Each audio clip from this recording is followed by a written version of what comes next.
La Russie va appuyer la future force unifiée de la Confédération des États du Sahel et augmenter ses capacités de combat. C'est l'engagement pris par le ministre russe des Affaires étrangères. Sergei Lavrov a rencontré aujourd'hui ses homologues de l'AES pour une première consultation à l'échelle confédérale.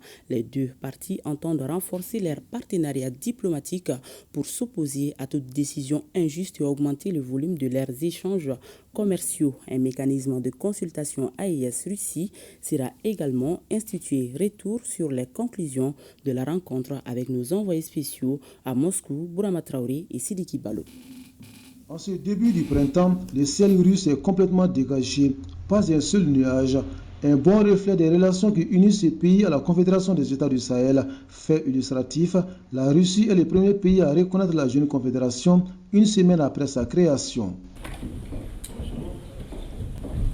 Pour donner du poids à ces relations, le chef de la diplomatie russe reçoit ses homologues de la Confédération des États du Sahel. Une première rencontre aux allures de consultation sur des questions majeures. Au plan sécuritaire, par exemple, la Russie entend soutenir la future force unifiée de l'AES.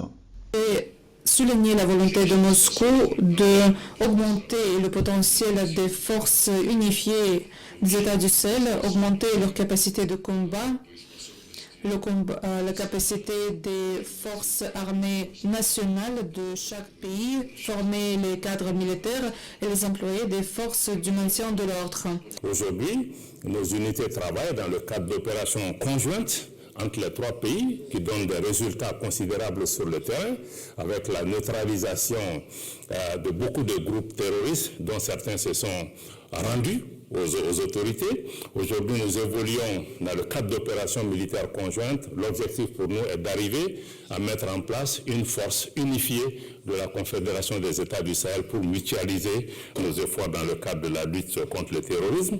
Dans le domaine économique, la Confédération AES et la Fédération de Russie ont une convergence de vues. Les deux parties se réjouissent du volume des échanges commerciaux multiplié par 10, mais insuffisant selon le chef de la diplomatie russe qu'il convient de revoir à la hausse. Il ne faut pas nous arrêter ici puisque les chiffres restent assez modestes et ces chiffres ne correspondent pas à nos potentialités. Aujourd'hui, nous avons abordé cette question et nous sommes convenus afin de renforcer le fondement matériel de notre coopération, de prendre des mesures supplémentaires, des mesures concrètes qui sont en train d'être formulées pour mettre en œuvre des projets économiques prometteurs au niveau de relations bilatérales entre la Russie avec chaque pays et dans le contexte des relations entre la Russie et l'Alliance des États du Sahel, compte tenu la formation de cette nouvelle association. Récemment, nous avons mis en place un prélèvement confédéral qui permet de prélever 0,5% des importations pour pouvoir financer le fonctionnement de cette confédération, mais aussi en même temps pouvoir financer la banque d'investissement, mais aussi financer les différents projets structurants dans notre souci d'avoir une organisation qui soit autonome, mais qui soit financée principalement par nos ressources, même si nous restons ouverts à différents partenariats sans qu'ils puissent prendre le contrôle de notre organisation.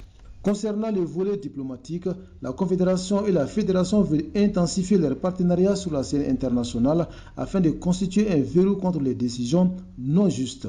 Par exemple, quand au Conseil de sécurité de l'ONU, on tente de faire passer des décisions qui ne sont pas acceptable pour les pays membres de l'AES, la Fédération de Russie fait tout en sorte que ces décisions ne soient pas passées. Nous avons abordé les aspects liés à la sortie du Mali, du Burkina Faso et du Niger de la CEDEAO. Nous avons abordé les principes pour normaliser la coexistence de ces deux associations. La Russie est prête à aider à la normalisation du dialogue constructif entre ces associations. Si nos services sont nécessités, nous sommes ravis de vous aider. Je me réjouis du fait qu'aujourd'hui, nous ayons pour la première fois, comme le ministre Lavrov l'a indiqué, que le drapeau de l'AES soit monté en dehors de l'espace AES pour la première fois, c'est aujourd'hui ici. Nous sommes aussi convenus, nous nous en réjouissons de l'établissement d'un partenariat stratégique entre l'AES et la Russie sur les questions de sécurité, mais comme sur les questions de développement et de coordination diplomatique. Ces conclusions sont contenues dans le communiqué qui a sanctionné cette première rencontre entre la Confédération des États du Sahel et la Fédération de Russie. Les deux entités s'engagent à instituer un mécanisme de consultation AES-Russie pour faciliter la mise en œuvre des différents engagements.